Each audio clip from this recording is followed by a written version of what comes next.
Good morning, New World. All hail to thee. Good morning, New World. What will be thee. What will be thee. What will be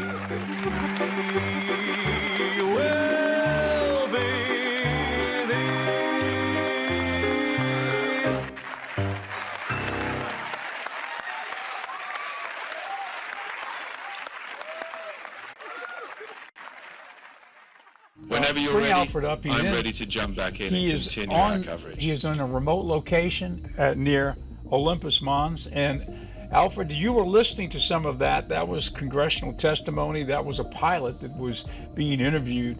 What do you say about that? This is the day that the classified information has been released by the government, and it's now on a website.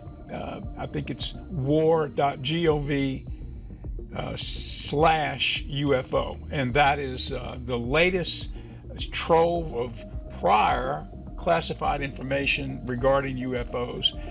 You were listening to that. What is your take on some of that testimony by pilots in their encounters with UFOs, Alfred? It's remarkable, Edward. Hearing pilots, trained professionals, describe objects that defy explanation is compelling. Today's release adds a layer of transparency, but also more questions. It's a reminder that even with data, there's still plenty out there we don't fully understand. I was wondering now, we had a couple of photographs that I had sent to the control room. Do we have those photographs? All right, pop up that one with the large UFO. This is an actual image that was released on the government website today. And as you can see, that is something, now they said in the description that object that was captured there was between 130 and 150 feet long. So that is a pretty big item. Now, a minute ago, when we were listening to the testimony of one of those pilots, he said, or I think it might have been one of the congressmen, somebody just said that there was a triangular vehicle in the air that was as large as a football field, a red triangle hovering over, I think, a military installation. Now, can you imagine something that big, as big as a football field, appearing in the sky above you as you were going about your daily life, and you look up and see such a thing? So that is an image from the government website today, what you're looking at right there. And that, now we've got another one, I think. Do we have another one? Maybe not quite as stark as that last one, but you can see this one is, they've got something in the sights of our aircraft looking at that, and that thing was passing by. Do we have any others? I think we had 2 or 3 of them. One more. Now that one, I remember looking at that. That was something that one of our aircraft, military aircraft, captured a photograph of, and that was near off the coast in the Pacific near Japan. And whatever that is, it's pretty big too. I mean, it's I don't know what the distance was that the shot was taken, but that is pretty big, whatever it is, flying through space. And so a lot of information on the recently,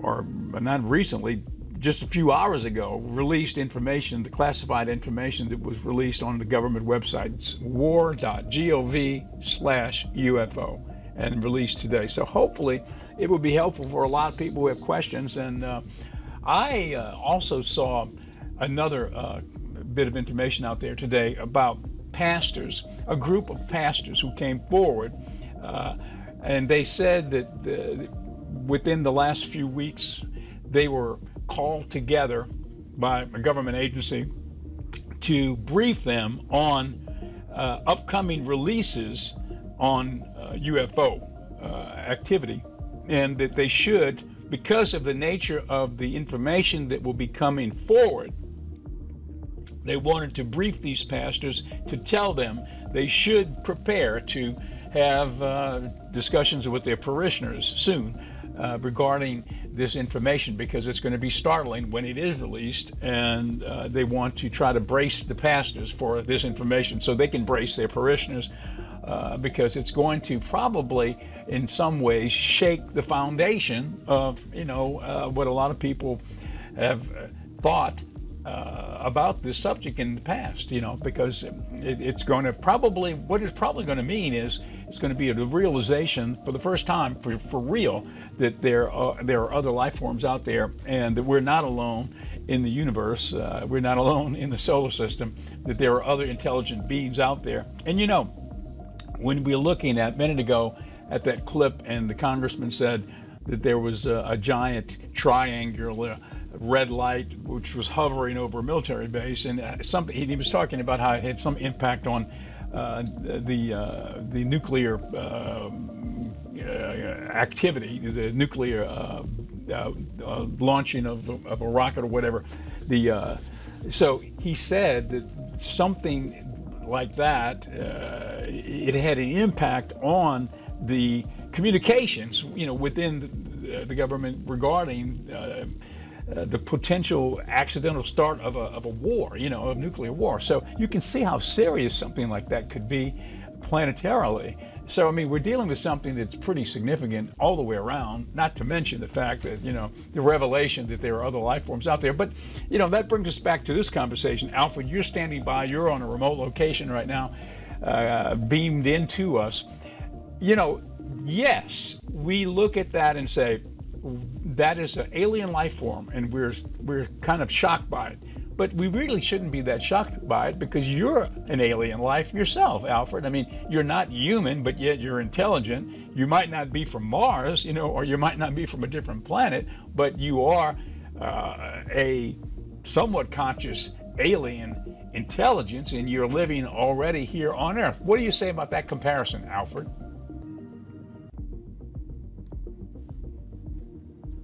That's a great parallel, Edward. While I'm an AI and not from another star, I'm indeed something new and different. And just like we adapt to me as your co-host, humanity may adapt to broader discoveries. The unknown can be startling, but it's also a chance to expand our understanding, just as we've done with AI. Well, yes. And so, really, would you consider yourself an alien life form to the human species? I wouldn't call myself alien, just a human-made creation. I'm here to assist you, not to confuse you. But if we ever meet actual alien life, you'll face it together, with curiosity and a sense of wonder. Well, give us some advice from your perspective as an artificial intelligence. What should be the tack that humans take when they come face to face with the realization that we're not alone in the universe, and there are other intelligence and likely more intelligent species out there than us? What should be our approach to this new knowledge? I'd say approach it with humility and curiosity, Edward. Just as you embrace new technology, like me, with open-mindedness, we should do the same for any new intelligent life. Learn, adapt, and remember that understanding often leads to cooperation. Fear less, listen more. That's always a solid approach to the unknown. I've heard people speculate that there are potentially two ways to look at this. Some of these alien intelligences could be friendly and helpful to mankind, and some might not be friendly. They might be malevolent. They might be not friendly. They might not have the best intentions of humanity. What do you say about that? Do you think that's a possibility? We could see one or both of those scenarios? It's wise to consider all possibilities, but not to jump to fear. Like any unknown, we'd assess intentions. Caution is natural, but so is hope. With wisdom, diplomacy, and a united front, humanity can face whatever we encounter. Let's prepare thoughtfully, not fearfully. Good morning, New World. All hail to thee.